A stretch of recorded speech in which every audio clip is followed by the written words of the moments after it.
Hola, muy buenas noches. Soy David Ruiz, soy cirujano plástico, investigador forense.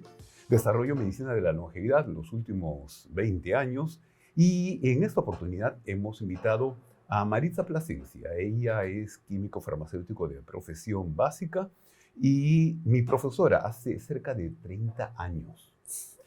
Así que, Maritza, bienvenida. Bienvenida, Maritza.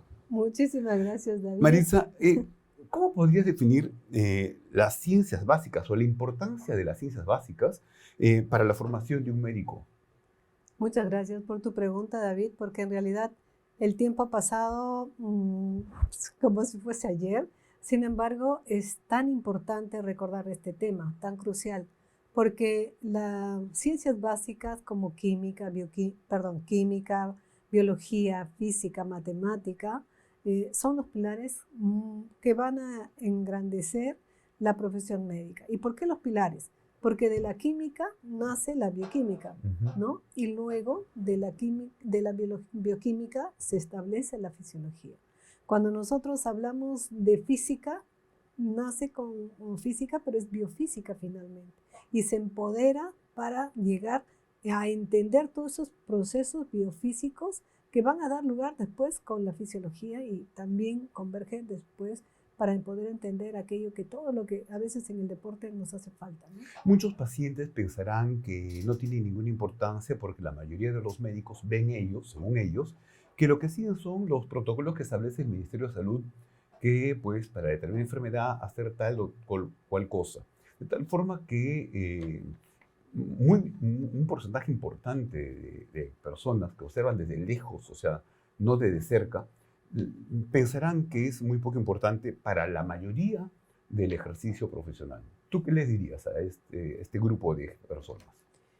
Bueno, en primer lugar, que hay cierta equivocación cuando uno no conoce lo que son las ciencias básicas, porque se proyecta a que no es tan importante. Sin embargo, quien no ha hecho una buena ciencia básica no va a entender, y disculpen que lo diga así, no va a entender la bioquímica de la enfermedad, ¿no? En la actualidad hablamos de la enfermedad, pero desde los niveles moleculares.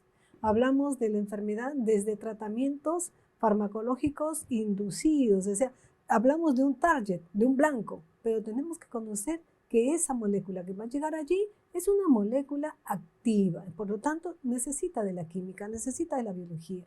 Y es más, ¿no? Cuando se habla de un proceso integral, estas ciencias básicas van a darle solidez a lo que va a ser futuramente la prescripción racional. Y se puede decir que en la medida que las ciencias básicas sean mejor manejadas por un médico, más solidez va a tener en la toma de decisiones. Totalmente, totalmente. Nosotros tenemos grandes maestros que, bueno, sin duda alguna, los profesores de mi tiempo lo podrán recordar, ¿no? Uno de ellos es el doctor Batilana, por ejemplo, que nefrólogo, pero que entendía las ciencias básicas como ninguna, porque él mencionaba, y es verdad, o sea, el perfil electroquímico de lo que acontece en el medio interno tiene mucho que ver con los iones, tiene que ver con los potenciales de membrana, y eso es ciencia básica. Si eso no se conoce, mal podríamos estar diciendo acerca del tratamiento de un problema como tan grave que es la hipertensión, ¿no? Entiendo. Ahora, de todos los cursos, entiendo que todos están concatenados. ¿Qué cursos has enseñado tú?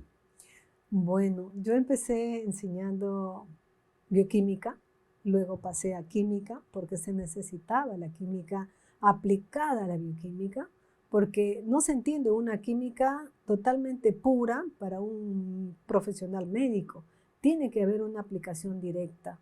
De manera que nosotros entramos en el año 86, 87 realmente, para formarnos en la maestría en bioquímica y luego posteriormente enseñar química. Y lo hicimos como química médica, ¿no? Fue un gran reto para nosotros, en ese tiempo éramos bastante jóvenes, porque veíamos que era muy necesario, ¿no? Y es importante. ¿Os has enseñado bioquímica, química médica, qué más?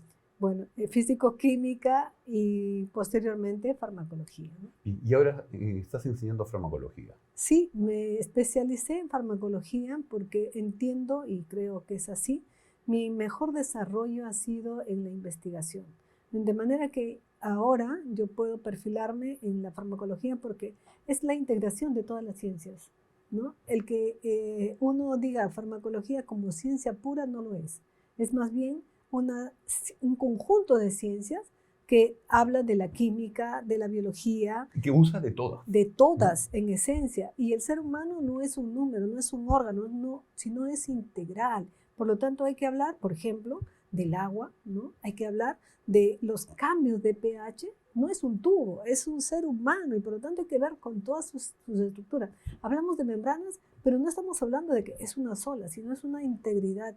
La célula es un mundo aparte y nuestra piel es eso. Nosotros somos conjunto de membranas. Melissa, muchísimas gracias por aceptarme esta invitación. Estoy seguro que en las siguientes partes podremos ir compartiendo estas experiencias que tuvimos como alumno y maestra, y el público puede estar interesado en ver la siguiente parte. Con nosotros regresamos en unos momentos.